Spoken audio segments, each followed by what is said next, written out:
Gak begitu.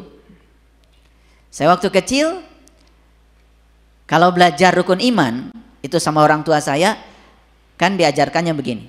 Rukun iman ada 6. Kan gitu. 1 percaya kepada Allah. 2 percaya kepada malaikat Allah. 3 percaya pada kitab. 4 percaya kepada Rasul. 5 percaya kepada qada dan hari kiamat. Yang ke-6 percaya kepada qada dan qadar. Nah, saya tanya bapak saya, kok bapak tahu rukun iman ada 6? Kan kata bapak juga tahu dari bapaknya bapak saya. Gitu. Nah, ada terbesit dalam diri saya. Kita harus iman kepada Allah. Sementara Allah yang harus saya imani, kan Allah kata bapak saya. Kan bapak saya juga Allahnya, Allah kata bapaknya lagi. Nah saya nggak mau, nggak mau. Ya. Saya saat itu ya mendengarkan apa yang disampaikan bapak saya, tapi saya tidak ujug-ujug percaya pada apa kata bapak saya. Karena itu kan baru katanya. Makanya saya bertekad ingin mengalami nyatanya. Ternyata luar biasa ya. Apa yang saya dengar dari bapak saya sebagai katanya kok berbeda dengan saya alami sebagai nyatanya. Dulu katanya Allah tuh maha gaib, kata bapak saya. Setelah saya mengalami, ternyata Allah itu bahkan maha nyata. Bahkan kemanapun kita memalingkan wajah, tidak ada wajah lain kecuali wajahnya. Sesuai dengan yang dikatakan di Al-Quran. Walillahil masyriqi wal maghrib fa ainama tuwallu fasamma wajhullah. Aku meliputi timur dan barat, kata Allah. Meliputi. Dia bukan seorang pribadi. Dia meliputi. Dia energi universal yang maha tunggal, yang meliputi seluruh ciptaannya. Kemanapun kamu memalingkan wajah, tidak ada yang kamu saksikan kecuali wajahnya Allah. Nah itu tuh tidak cukup ya dengan katanya. Harus digeser ke dalam dimensi nyatanya. Sudah begitu nggak imannya? Belum? Belum? Terus mau sampai kapan begitu? Kita percaya pada malaikat. Malaikat dijelaskan, katanya malaikat begini. Bagaimana kita bisa mengimani yang katanya? Kalau kita belum tahu nyatanya.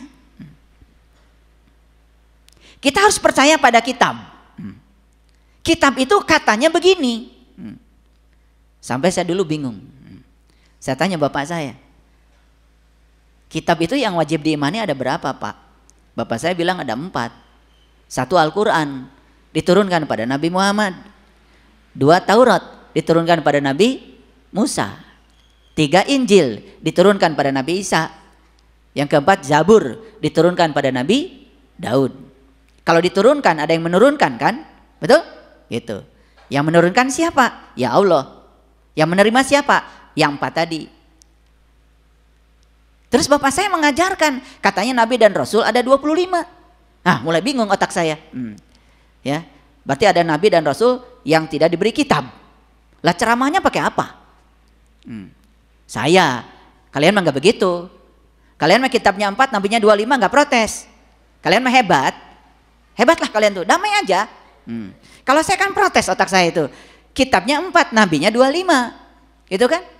Nah ini yang mengutus diajari Nabi dan Rasul siapa? Kalau nggak ada kitabnya. Karena saya pikir kitab itu jirimnya. Itu seperti Al-Quran, seperti Injil gitu. Jirimnya seperti itu. Kan katanya begitu. Makanya saya mencari. Sebenarnya kitab yang sejati itu seperti apa? Yang disaksikan para Nabi dan Rasul itu seperti apa? Sampai ada firman Allah dalam Quran yang mengatakan Iqra kitabaka kafa binafsika al yauma alaika hasiba. Bacalah kitabmu, kitabmu, kitabmu, kitabmu, kitabmu. Cukuplah itu sebagai juru hisabmu. Semua Nabi semua Rasul disuruh baca kitabnya. Sementara kita tahu kitab cuma 4 jirimnya. Berarti ada kitab yang diterima oleh para Nabi dan Rasul. Yang di luar yang jirim itu. Nah yang mana itu? Lalu timbul pertanyaan kan, apakah Nabi Muhammad saat itu membaca tulisan Arab gitu? Lalu dihafalkan kemudian disampaikan kepada para sahabat? Lalu bagaimana mekanisme wahyu itu turun?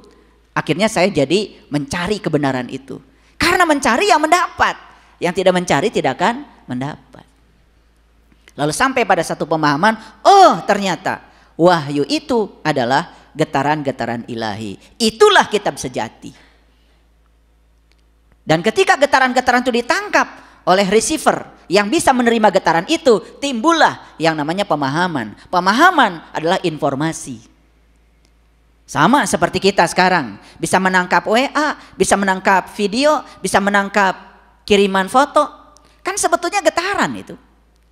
HP saya memancarkan frekuensi, diterima oleh HP yang cocok frekuensinya. Lalu video saya terkirim ke sana, gambar saya terkirim ke sana. Kan yang terkirim ke sana energi. Dan oleh alat komunikasi energi dirubah lagi menjadi sesuatu yang bisa dilihat, bisa didengar, bisa dicerna.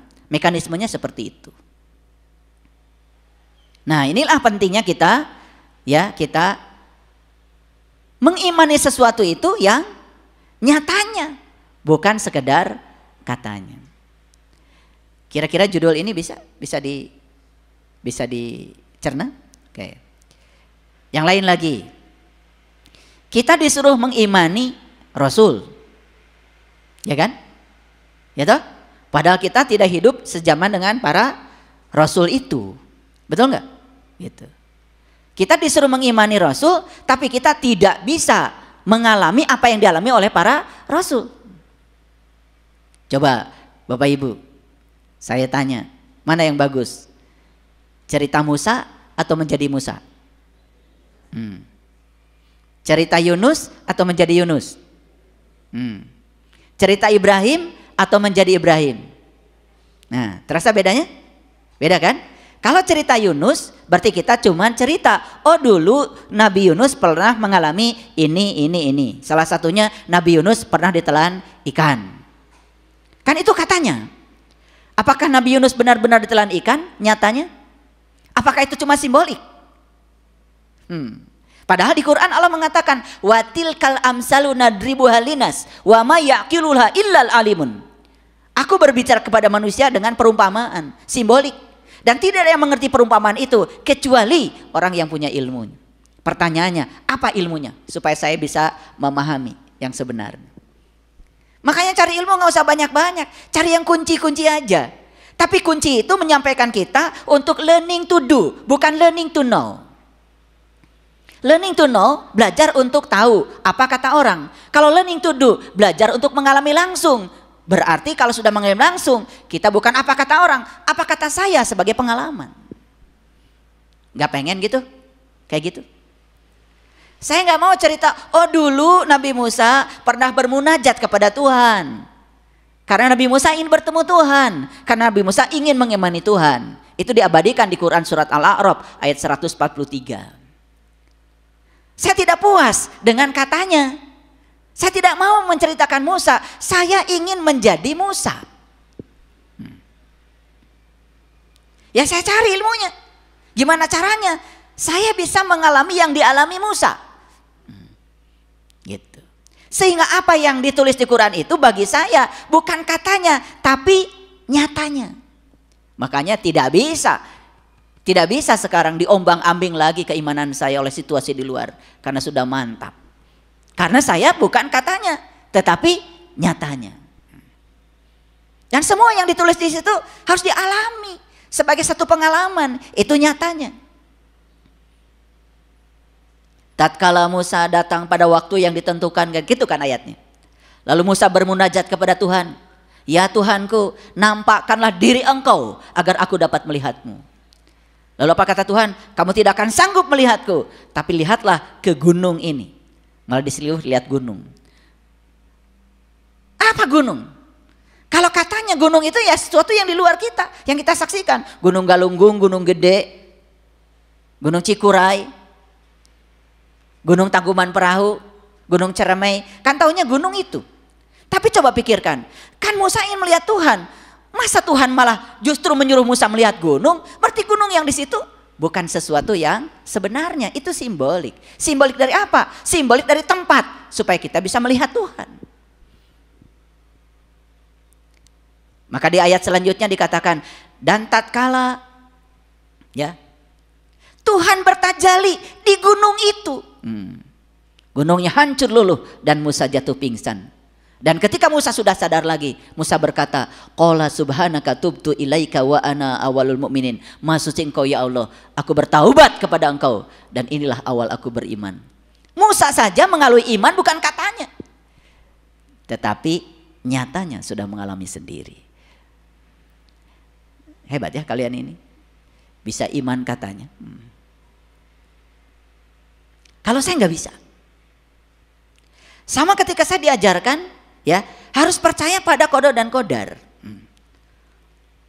Kan saya memahami qada dan qadar dari katanya, kata bapak saya. Saya tanya sama bapak, yang menentukan rezeki siapa Pak? Allah. Gimana cara Allah menentukan rezeki? Kata bapak saya, dulu ya ada orang miskin, ada orang kaya. Lah, emang punya? Emang mau bapak punya Allah kayak gitu? Gimana kalau bapak bagian yang miskin?